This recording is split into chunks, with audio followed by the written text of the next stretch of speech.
Ukrainian forces are withdrawing from Kursk, a slice of Russian territory that they had occupied since last year.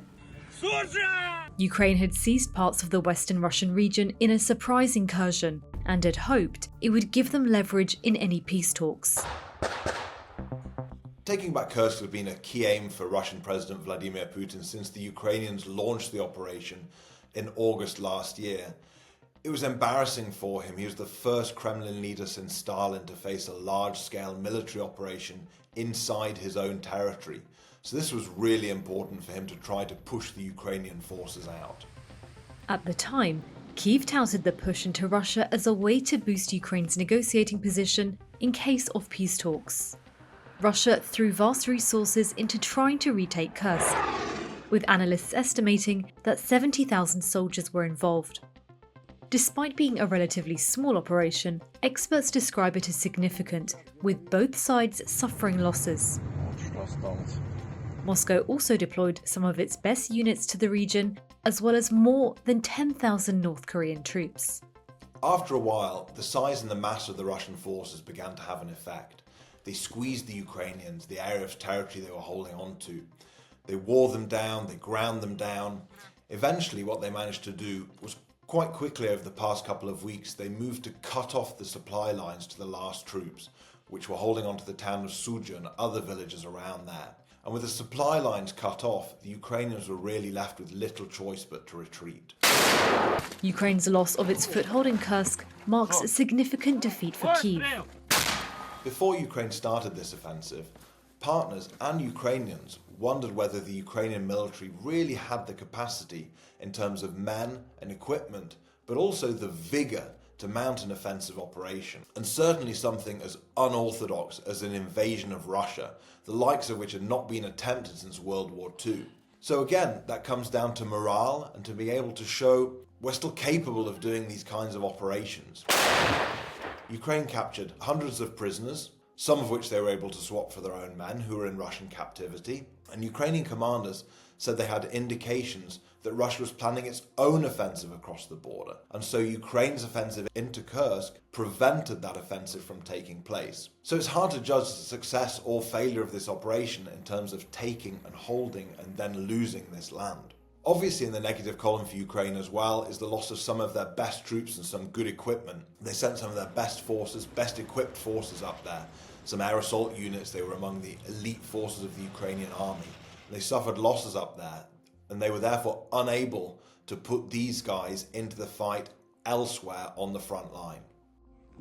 Its rapid retreat from the region followed a pause in US military aid and intelligence sharing with Ukraine, which came as a result of an Oval Office confrontation between President Trump and Ukrainian President Volodymyr Zelensky. Your country is in big trouble. I know. Politically speaking, the withdrawal feeds into Washington's narrative of Ukraine potentially negotiating from a position of weakness. One of the reasons why the Ukrainians launched this operation back in August was to show Western partners that they were still in the fight, that they had an army that was still able to conduct offensive operations. Recently, when President Zelensky was in the Oval Office, President Trump said to him, "You don't have the cards," which leaves one to wonder whether the impression that will be left by this Ukrainian withdrawal from Kursk is that President Zelensky has been left with one fewer card in his hand now, as viewed by Western partners, most importantly the US. Some analysts say the pause immediately reduced Ukraine's ability to carry out long-range strikes. In addition, critics of the operation say the incursion had drained resources and manpower from strained parts of the front line. But analysts at Janes, a defence and security think tank, say that the pause in intelligence sharing is unlikely to have directly resulted in Russia's advances. They say there has been little evidence of heavy fighting between Ukrainian and Russian forces over the past week, which indicates that this is likely to have been a planned withdrawal on the Ukrainians' part.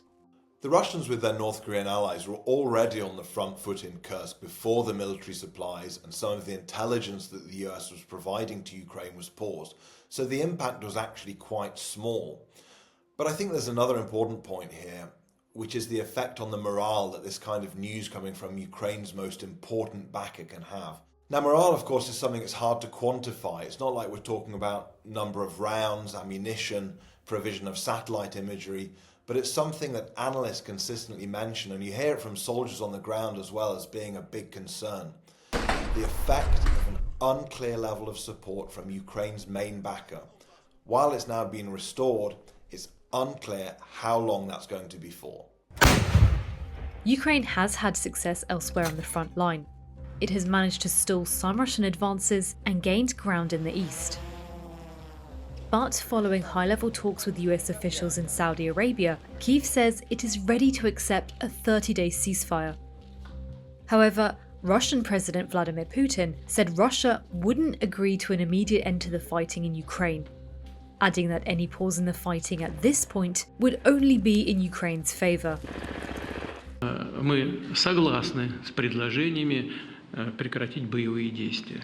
Но исходим из того, что это прекращение должно быть таким, которое привело бы к долгосрочному миру и устранило бы первоначальные причины этого кризиса. Analysts say that Russia has little incentive to stop fighting while it continues to make advances on the battlefield. Russia, from the very beginning of this war that it launched in February 2022, has been quite clear about what it wants. It wants to destroy Ukrainian statehood. It wants Ukraine to be under Russia's control. That means part of its territory being part of Russia, and that means Kiev controlled politically by Russia. So that is more the bigger issue at stake here. That's much bigger than Kursk. Obviously, it's a blow for Ukraine not to have that as something to bargain with and say they've got that in their hand, it's worth something, but they don't have it anymore. But the military art isn't always about taking and holding land. It can be about different things. It can be about showing allies and showing Ukrainians that you're still in the fight.